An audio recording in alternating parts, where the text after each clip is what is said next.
Our daily word this morning. It is Tuesday morning. Sorry, I'm a half hour late. It's been a busy, crazy time in the office this morning. A couple of folks stopped in, needed to talk, and so I just now have an open space and some free time. So, as always, I'm grateful that you carve out time to be with me, and even when I'm late, I appreciate that and that you spend these few moments with me as we live our lives together. So, I'm going to put flame to my Christ candle this morning, a reminder of the presence of the Holy Spirit with me in my office. And if you have a candle, I invite you to light it as well and invite the Holy Spirit into your place wherever you are. So this morning, Psalm 54 is our text, and 7 verses, and it says this: "Save me, O God, by your name, and vindicate me by your might. Hear my prayer, O God, give ear to the words of my mouth. For the insolent have risen against me, the ruthless seek my life. They do not set God before them. Selah. But surely God is my helper, the Lord is the upholder of my life. He will repay my enemies for their evil. In your faithfulness, put an end to them. With a free will offering I will sacrifice to you. I will give thanks to your name, O Lord, for it is good. For he has delivered me from every trouble, and my eye has looked in triumph on my enemies."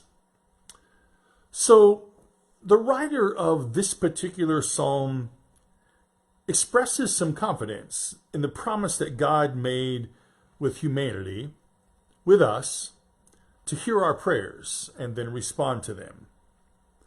And it's interesting, the psalmist kind of looks like he's taken this writing 101 class and he has it all figured out how to put this together.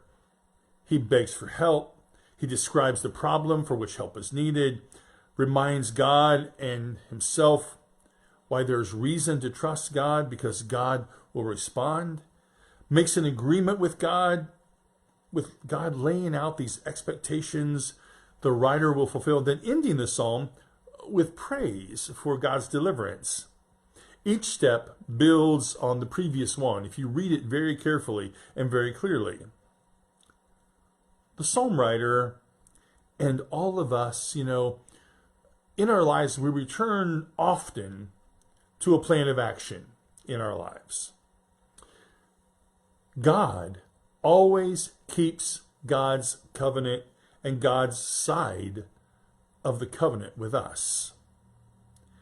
And each time we fail, because we do, right? Each time we fail to keep our side of the covenant, we eventually turn back to God, trying over and over and over again to keep our side of the covenant. The question for us in this text, it seems to me, is for us to learn to rely on God for all that we need, for all that we have, for all that we are. And when I say to rely on God for all that we need, I don't mean material goods or things like that. I mean for all that we need in our lives: strength, hope, courage, direction. Because the psalmist reminds us, surely God is my helper. The Lord is the upholder of my life. If we were to think about what that means for us, this expressed confidence that we should have in God. We all fail. We don't always keep our side of the covenant. We fall short often. You do, I do, we all do. We fall short. We don't always keep our side of the covenant. But there's this reminder from the psalmist that God is the upholder of our life. God always keeps God's side of the covenant. And the good news is that God doesn't walk away from it. God stands steadfast in the covenant with us and through us and around us, behind us and before us. So we, like the psalmist, should have confidence that we can go to God express our issues, express our needs, express our wants, express the ways that we failed. And trust that God's going to hear us, hear our prayers, uphold God's side of the covenant, and give us another chance to deliver us. And God delivers us from our every trouble. So for me, today, from about 8 o'clock until I began this daily word, it has been a morning filled with trouble.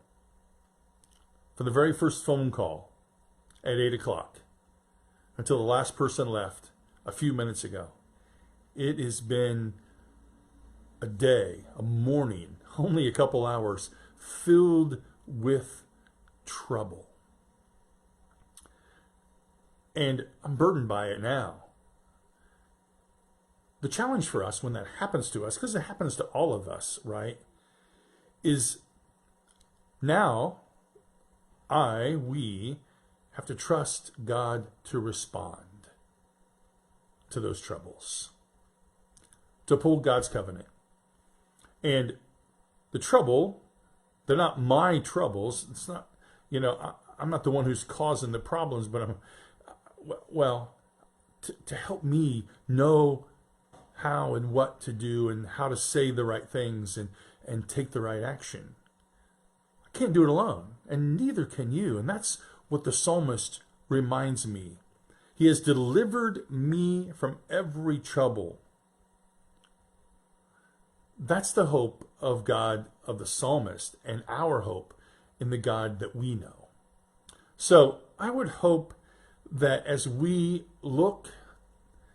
return to our plan of action, that we would know that God always keeps God's covenant. And that when we fail or we're not sure what to do or not sure what action to take, we just turn back to God again and again and again, trying to keep our side of the covenant. And that's important for us to know where God's at in the midst of this. So that's our daily word for this morning. These powerful, important words from the psalmist. Again, sorry I was late, but thanks for joining me. Thanks for hearing me this morning. I would appreciate your prayers as these situations happens to all of us, but just one of these days that it all happened very early this morning. But importantly, know of God's love that surrounds you and know of my love for you. And I will see you tomorrow morning at 10 o'clock. Have a great day.